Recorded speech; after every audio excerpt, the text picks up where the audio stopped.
Honnêtement, je suis de retour au domicile. Donc, j'étais arrivé hier.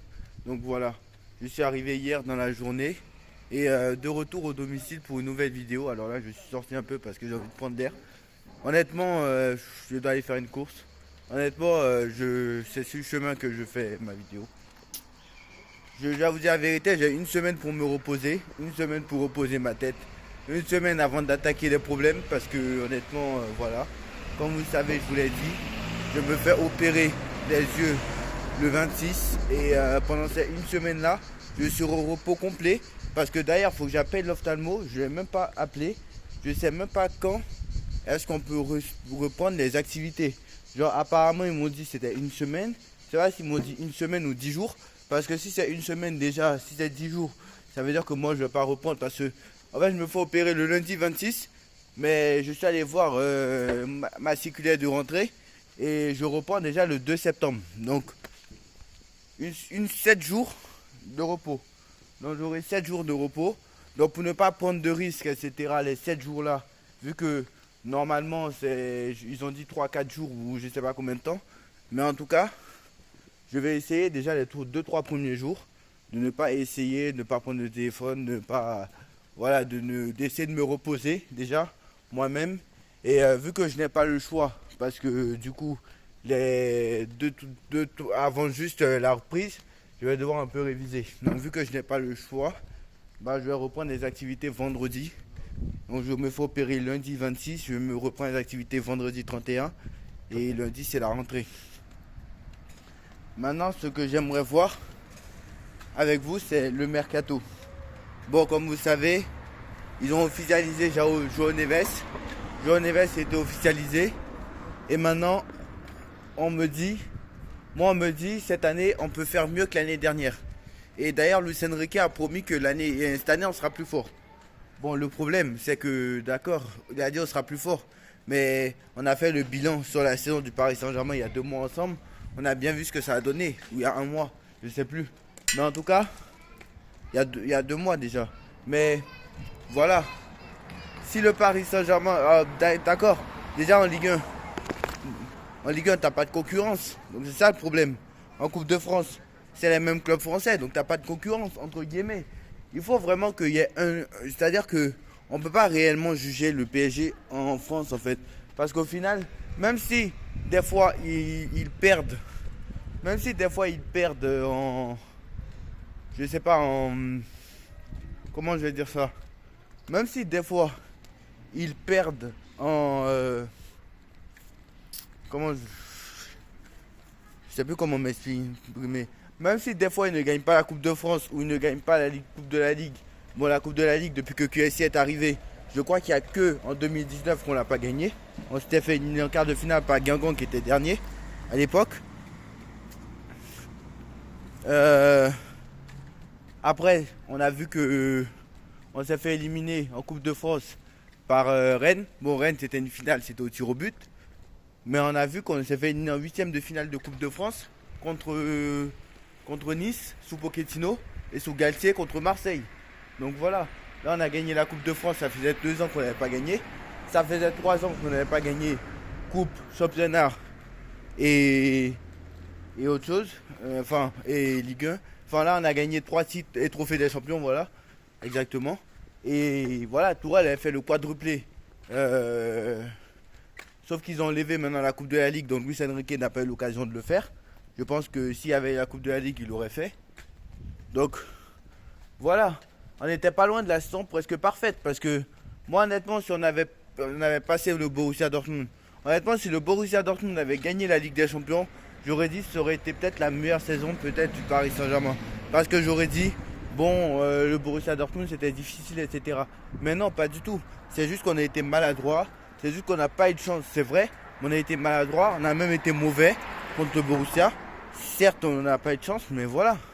Donc je doute que l'année prochaine on fasse une demi-finale de Ligue des Champions. Honnêtement, je doute. Honnêtement, je doute parce que il y en a qui vont me dire oui, c'est la même équipe, l'équipe sera renforcée. Luis Enrique nous a dit on sera plus fort. Oui, d'accord. Mais avez-vous vu qui on a affronté? Alors d'accord, on a affronté. Oh, d'ailleurs, moi j'avais dit est-ce qu'on a fait j'ai demandé à un ami, bêtement, si on avait fait une meilleure saison que Manchester City. Il me répond non, parce que Manchester City a gagné que la première ligue. Et Manchester City a été éliminé en quart de finale a été éliminé en troisième tour, je crois, de Carabao Cup, a perdu la finale de coupe de FA Cup et a gagné que la première ligue et a été éliminé qu'en quart de finale de Ligue des Champions. Mais sauf que eux, ils jouent en première ligue. C'est première ligue, ce n'est pas la Ligue 1. Et en plus de ça, ils ont affronté le Real Madrid. Ils n'ont pas affronté n'importe qui. Le Real Madrid, recordman, 14 Ligues des Champions, voire 15. Donc 15 Ligues des Champions, ce n'est pas la même chose. Et l'année prochaine, quand ils vont rajouter Mbappé, moi je vous dis, en fait, le truc c'est quoi? C'est que, moi je vous dis, la Ligue des Champions, n'y pensez même pas à aller voir la vidéo que j'ai faite la dernière fois, juste avant de partir en vacances. Je sais très bien que la Ligue des Champions, tant qu'on n'est pas en 2027-2028, le PSG n'y gagnera rien. Parce que normalement, il y a un nouveau format.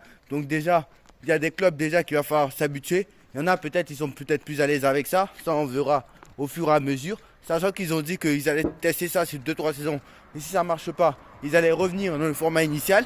Donc, voilà. Vous pensez que réellement, là, il y a plus de matchs en LDC. Donc là, il y a plus de matchs en Ligue des Champions. Donc voilà, Luis Enrique sait très bien que c'est la Ligue des Champions l'objectif prioritaire. Il sait très bien. Parce que Luis Enrique, je le connais. Je sais très bien qu'il se dit, de toute façon, on n'a pas besoin de recruter pour être en Ligue 1. Je suis désolé, mais pour en Ligue 1, c'est un championnat que je... D'ailleurs, lui-même, il a dit en conférence de presse, une fois, il a dit que je croyais que la Ligue 1 était facile, mais c'est un championnat beaucoup plus difficile que je le pensais. Il a dit lui-même. Donc ça veut dire que lui-même, il sous-estimait la Ligue 1. Donc, je pense que... Voilà, la Ligue 1, moi de toute façon, cette année, je ne sais même pas si on va être champion parce que, vu le mercato qu'a fait Marseille, honnêtement, quand je dis à tout le monde, les gens ils me disent, tu abuses. Mais en fait, c'est la vérité. J'abuse pas, j'abuse en aucun cas. En aucun cas, j'abuse. Regardez le mercato qu'a fait l'Olympique Lyonnais. Des Mikotadze, ils ont acheté. La Gazette est toujours là. Ils ont acheté, je ne sais pas qui.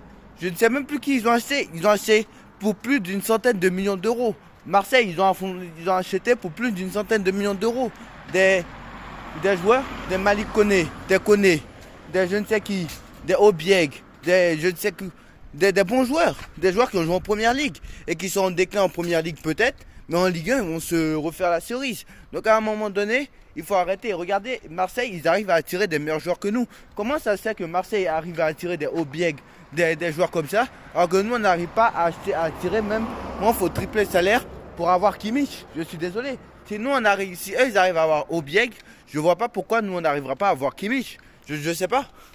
Donc à un moment donné, il faut arrêter. Je pense que le Paris Saint-Germain cette année, ça va être, si on reste là avec cette équipe là, ça va être peut-être, allez, je vais pas porter la poisse parce que déjà le trophée des champions était reporté au mois de janvier. Déjà. Donc, je pense que déjà, ça va être le trophée des champions qui sera contre Monaco. Hein. Mais Monaco aussi a bien recruté derrière. Donc, Monaco qui risque en plus de se faire éliminer vite en Ligue des Champions, pas toi. Donc, en fait, ce qui va se passer, c'est que tu vas avoir une saison, peut-être, la vraie saison de transition, peut-être que c'est celle-là. Peut-être certainement que c'est celle-là. Et Nasser l'a dit en plus. Il a dit... Lui, il ne pensait pas à la Ligue des Champions. Laissez-moi ça. Que l'objectif, c'est de construire une équipe. Et il a raison. Parce que d'abord, pour gagner la Ligue des Champions, il faut avoir une équipe taillée pour l'avoir. Tu ne l'as pas.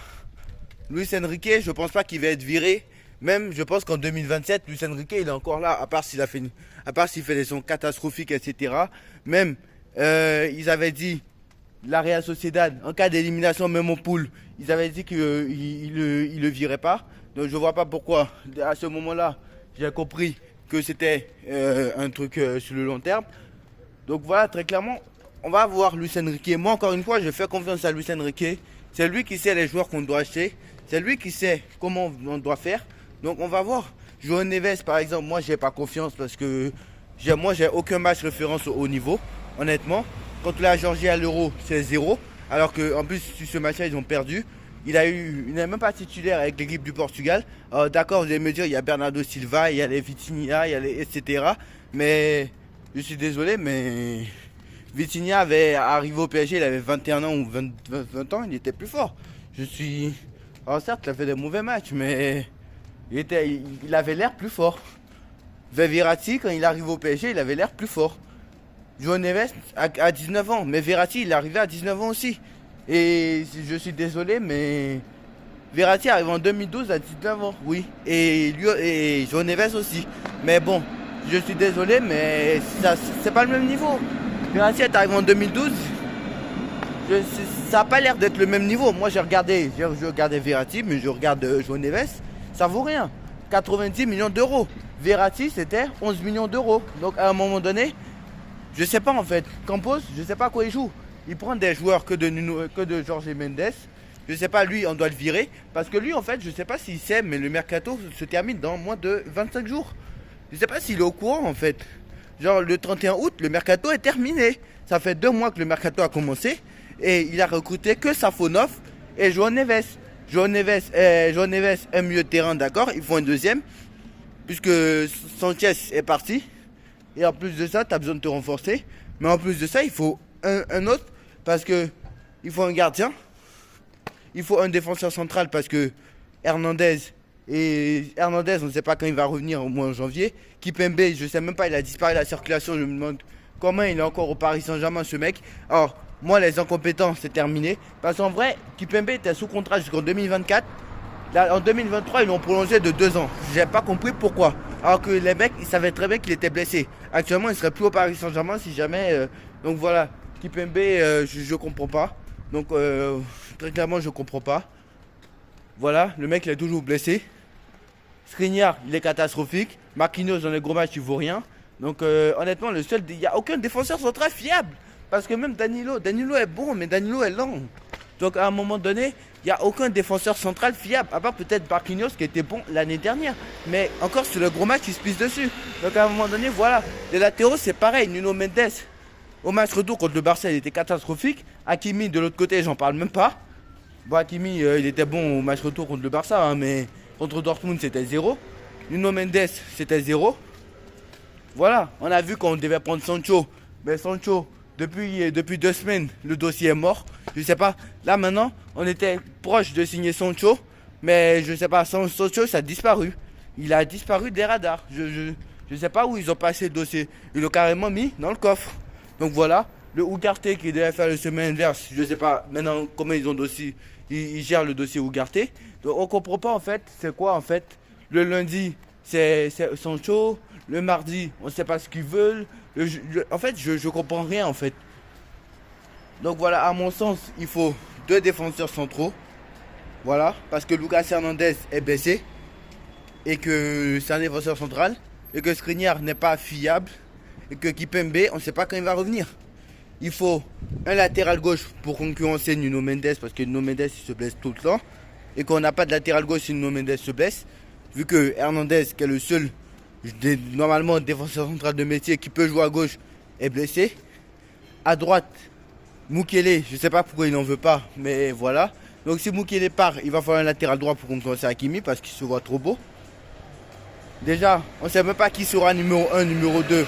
On ne sait même pas parce que Luis Enrique a dit il n'y a plus numéro 1, il n'y a plus numéro 2. Donc on sait, même si je pense que Donnarumma c'est numéro 1, hein, voilà, dans les gros matchs. Alors moi je veux bien que derrière Tenas, il ait fait un bon match contre Le Havre d'ailleurs. Et que derrière, ok, mais...